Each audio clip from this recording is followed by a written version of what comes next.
Hi loves! Ayan, bumabagyo ngayon everyone. Meron lang akong i-flex dito na ating spoon and fork organizer na ang ganda ng quality mga loves. Sa 205 pesos mo, ito na yung makukuha mo. Ayan, malaki siya guys ha. So malalagay mo talaga yung pati matataas na spoon. Ayan, so ito yung ginagamit ko na spoon mga loves ko. Ayan, i-check nyo din to guys. Ilalagay ko to sa yellow basket. Super nice na to. Hindi siya hindi kumukupas, ayan, hindi nawawala yung kanyang color, mga loves ko. Ayan, ito kabibili ko itong gold. Pero ito kasing silver, mga loves ko.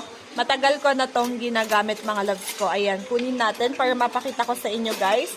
Ayan siya, Korean spoon or Japanese spoon. Ayan, super nice na to. Ang ganda. Ayan, tsaka tignan nyo, kasyang-kasya siya dito sa lalagyanan natin. Rotatable pa yan, mga loves ko, no? Rotatable. Kaso ngayon, ayan, puno yung aking. Ang dami kong spoon.